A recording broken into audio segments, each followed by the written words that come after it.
Hey. Good morning, everybody. It's still morning, and it's a Monday. I hope everyone is well. So, just to update, today is what? The 29th. So, it makes it 24 days no ganja. 24 days no ganja. And no more pains, no more all of that. So it's really true that 21 days in change do make a difference. 21 is a very important number. So I've crossed the 21 and I am moving on to other numbers now. And I feel good. I'm very proud of myself.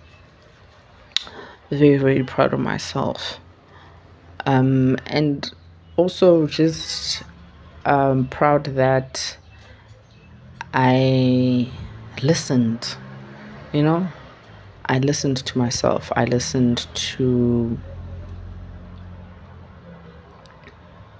others can say God, others can say spirit, but I believe in you being God as well.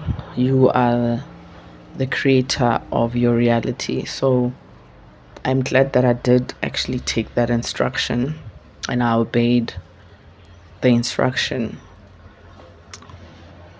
One of the things that I've learned in my soberness is just how much I would give of myself to others. I would give what I required. I would give it to other people. Based on that whole treat others as you wish to be treated. That shit is nonsense. That shit is nonsense. Treat yourself how you want to be treated. Don't go and extend it externally. It makes no sense to give what you want. So this whole thing of treating others how you want to be treated, first treat yourself how you want to be treated, and everything else around you will follow suit. However, though, be aware of the ripple effect of you now putting yourself first in the chaos that it brings around you. So, for example, I'm now 38, and me even making the small change of stopping to smoke weed has brought some chaos into my life, into the people around me, the closest people around me. So I've also realized that, and I had this conversation. So I just finished a yoga session now, and during the session, before we even started, we were just catching up. I was just checking in on her, and we're just exchanging our current experiences because we've just gone through our first full moon for 2024, the wolf moon, and it's been a hectic one. It's been real. It's been deep, and a lot of changes have been coming along. For myself personally, even on the family front, we've made some progress on certain things that were neglected for the past 3 generations in the family. So things are mending in that light. So I was just sharing with her how I've realized that healing comes with a lot of chaos. There's chaos in healing, and this chaos has to happen because it's change, right?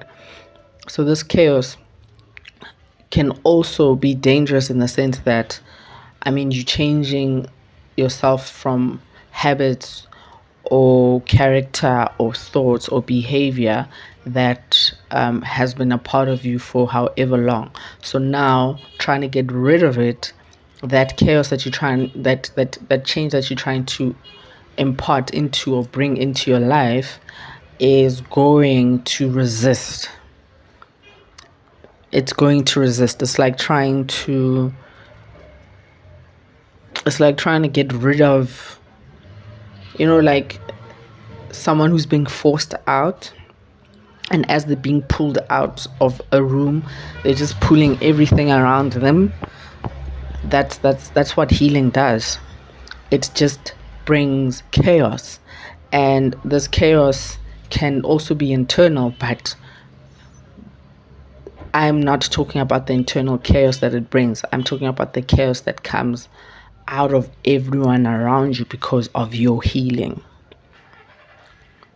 That type of chaos, because now your change and your healing is somehow forcing people to recognize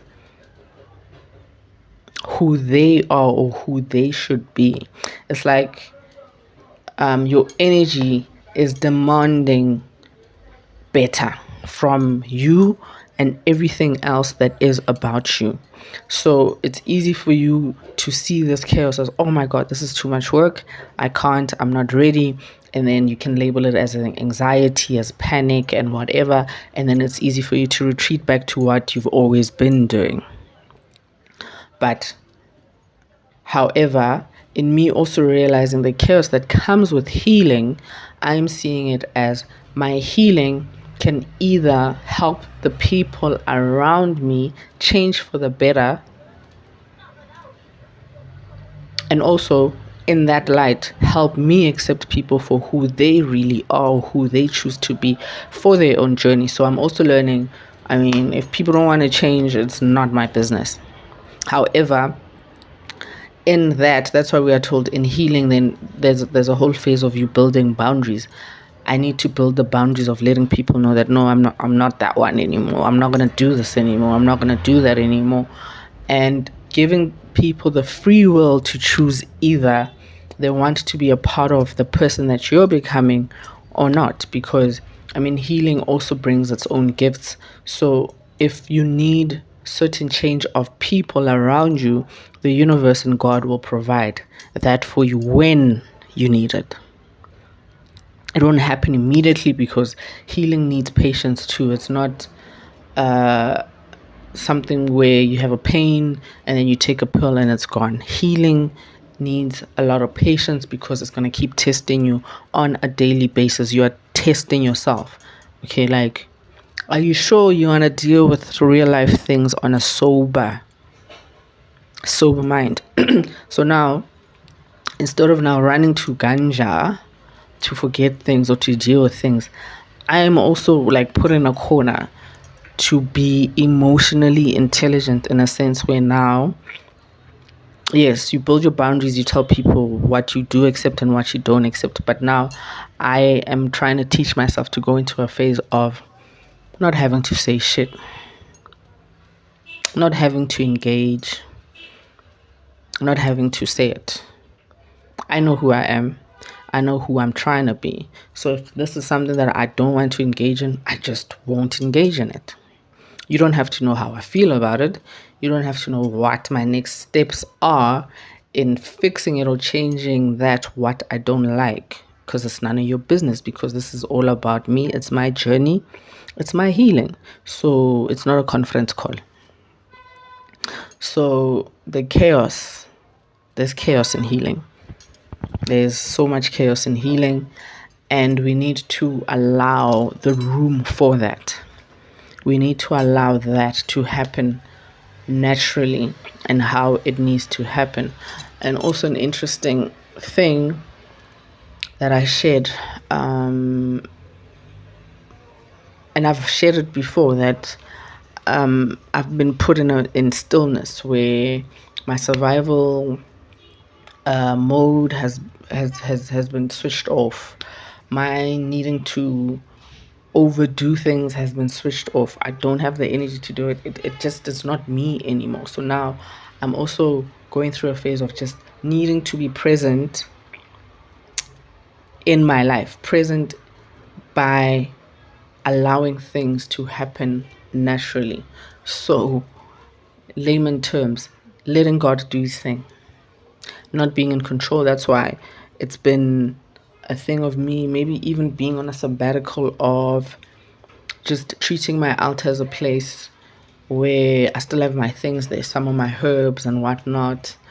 And it's just a place where I place my clean glass of water every now and then. I don't engage with my ancestors as much anymore because, again, something that I shared earlier in the conversation I had before the yoga session was that makes us think and believe that we are in control of everything that happens in our life. That's the danger of imparting in ancestral acknowledgement or traditional religions, because you are physically always just doing things and talking and whatnot. So it's easy for you to think that everything is up to you, that, oh my God, if I don't communicate this, oh my God, then something is going to go wrong or whatever.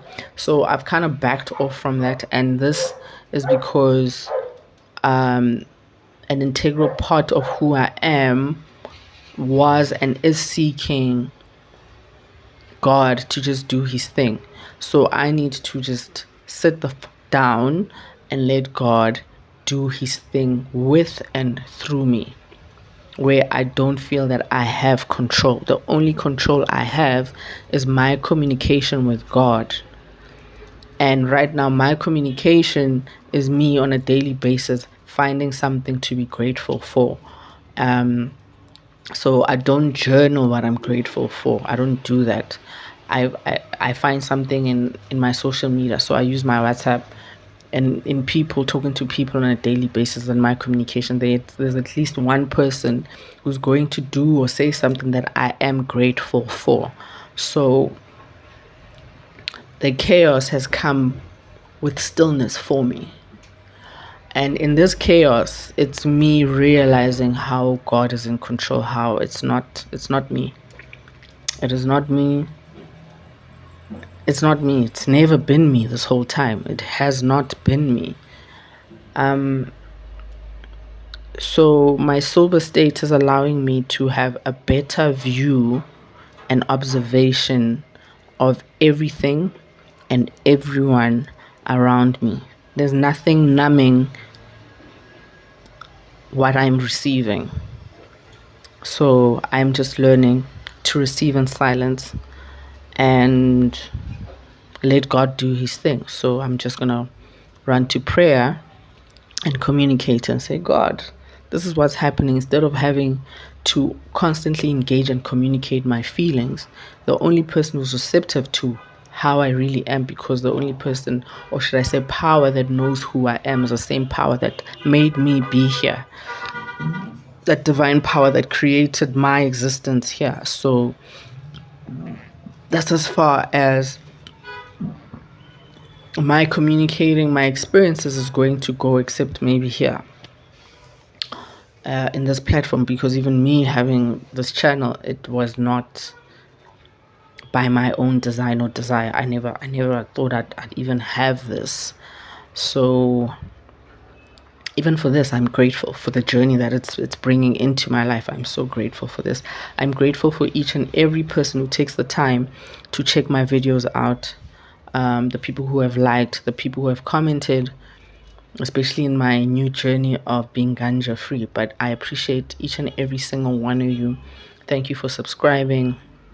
Thank you for sharing my work with the people that you share with.